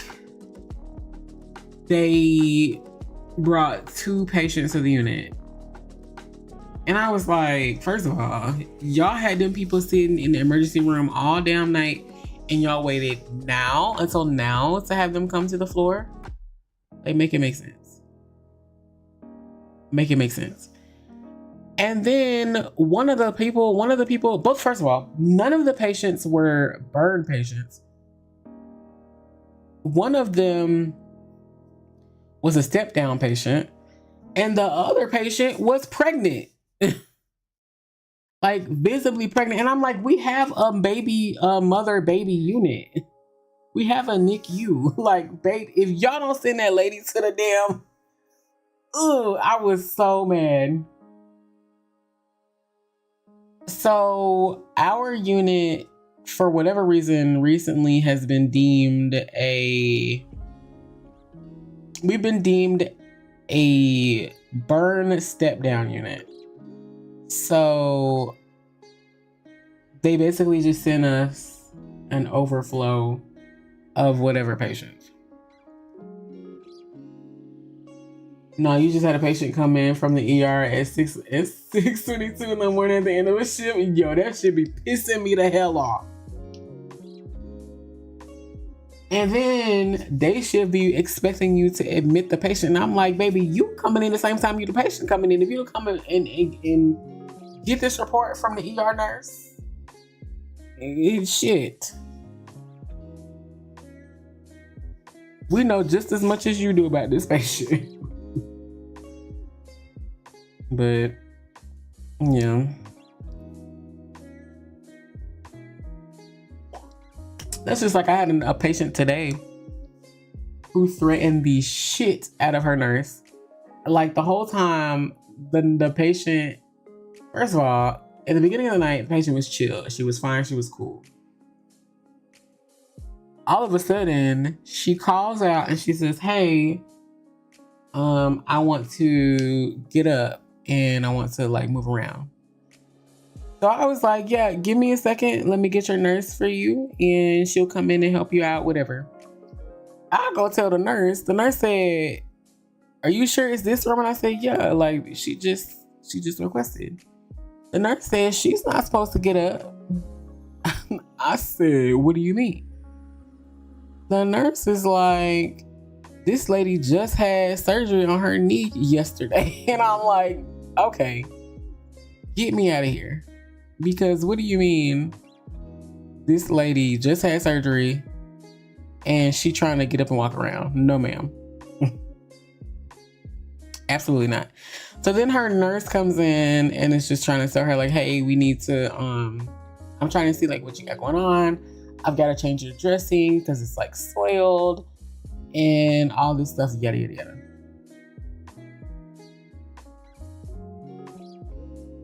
You can definitely see how that happened because when they moved me from emergency, I was just laying there in mostly empty room for a while, not attached to anything. Wow.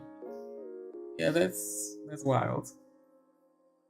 Because, like, my thing is like, if a patient comes in and they need to be on a unit, just send them to the unit when they're ready to be sent. Like, don't wait to send them so that they can get whatever they need.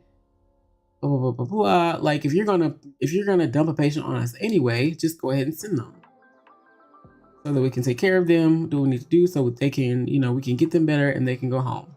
I'm sure they don't want to be in here just as much as you don't want them down there in the ER. The main ones that don't need to get up, stay wanting to get up, literally.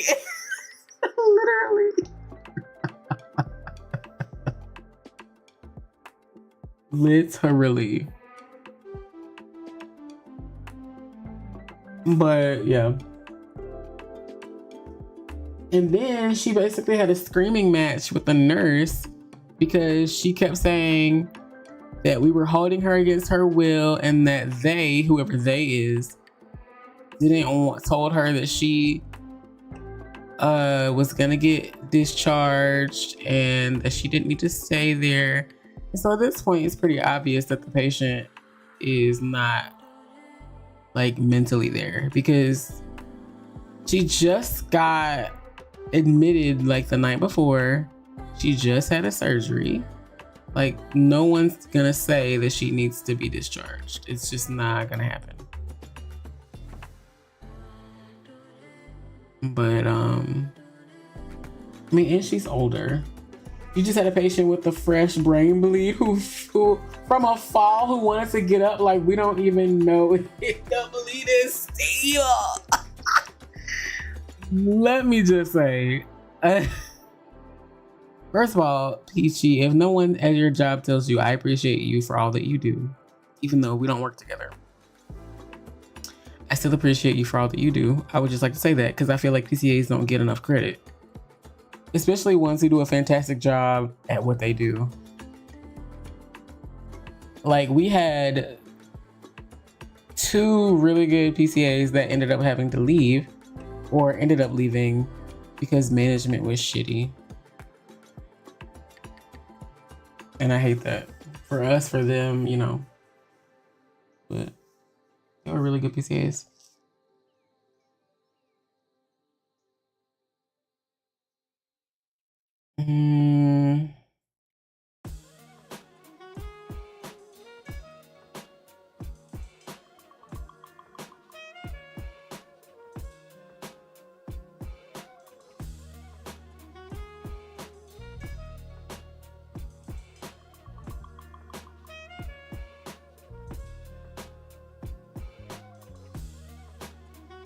Next time we do a puzzle, we're doing another leash meme. Because this is difficult.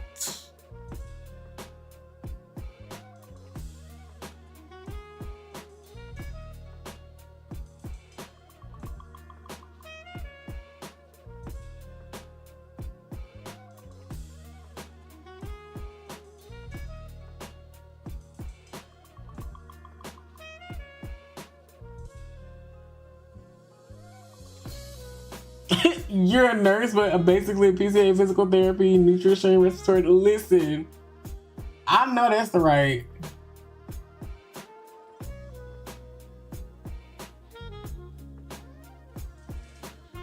Literally, because we had a patient. You're welcome, PG.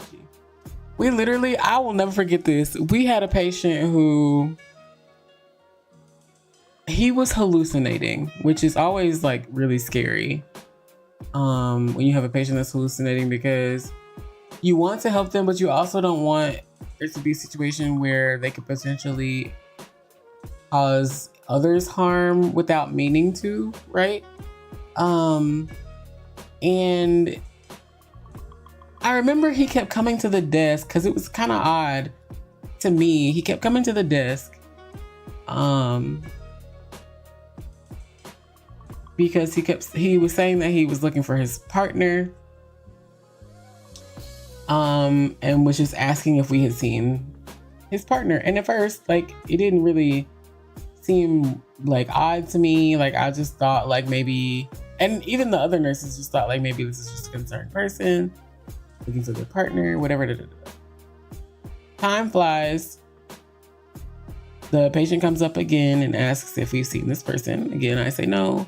Because again, I'm thinking concerned partner, whatever.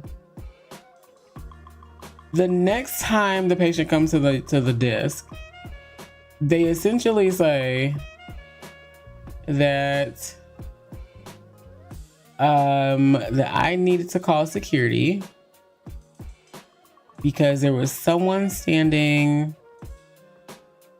at their bathroom door and that was trying to kill them, and that every time they tried to push their shoes on, there were crawfish, or there were crabs crawling out of their shoe.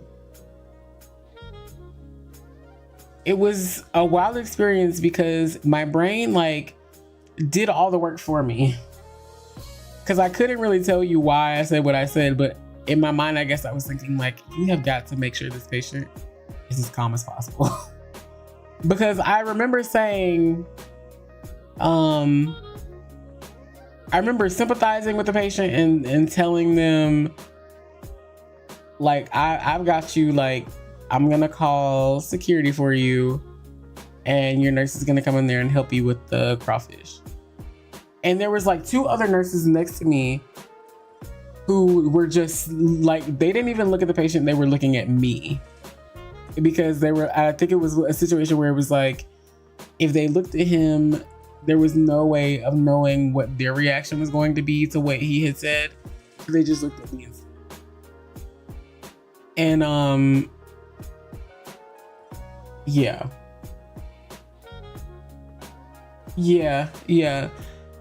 Cause like I said, like the whole time you could tell like he was just really concerned. And then when he said that, I was like, okay. But the nurses were like, I basically just told them to grab that nurse, the nurse of the patient, and that there was gonna have to be 2 or 3 of them to go into that room. Because I could tell immediately that the situation could have gone left, because he had like just stated that he had a pen in his hand.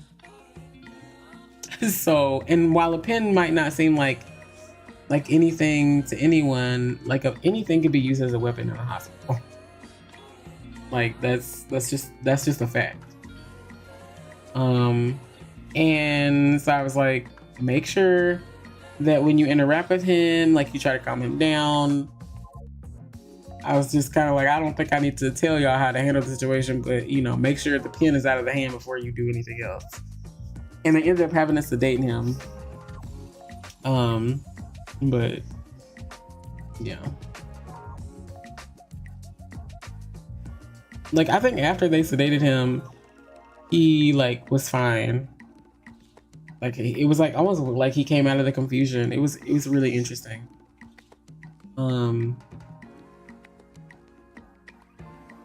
But I think he was hallucinating because of like a reaction to one of the medicine he was taking. Because at first, like some of the nurses thought it was like drug related, but I was like, that's not the reason why he came in here. Like,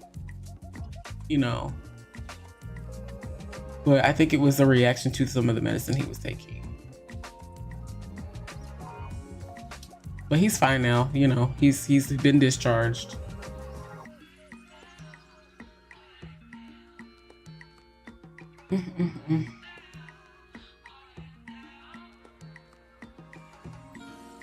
But I will say, like working on an active unit on an active floor is so interesting now, because Deanna used to work on the floor on a unit, and Deanna would come home and tell me similar stories, right? And so now I'm like, I understand. Like I understood what Deanna was coming from initially, but I understand tenfold now because I'm experiencing it for myself.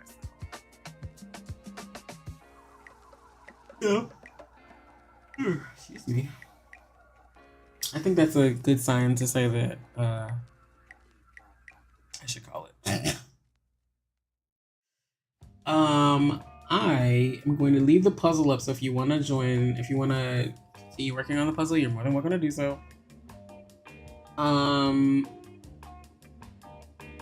Let me see.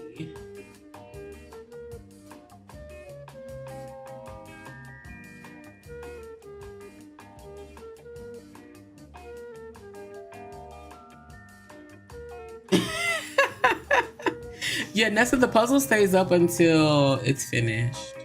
You're good.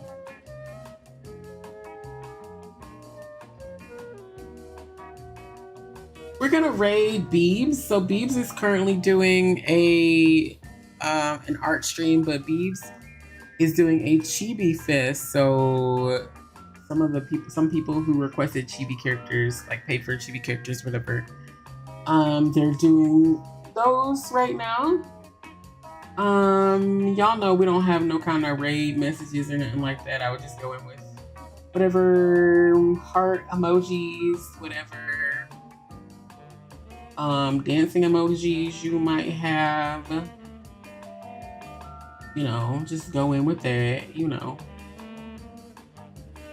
That's what I say. But yeah, I appreciate y'all hanging out. I'm gonna go take a nap. And yeah, I hope y'all have a great day if you're at work right now, and if you are like me and work the night shift and you have to go in. I hope you have a great shift tonight. If you're off, enjoy your day off. Do at least one thing today that you want to do. If you feel like you have to do something that you don't want to do. Yeah. Y'all have been amazing, and I shall see y'all later. Bye.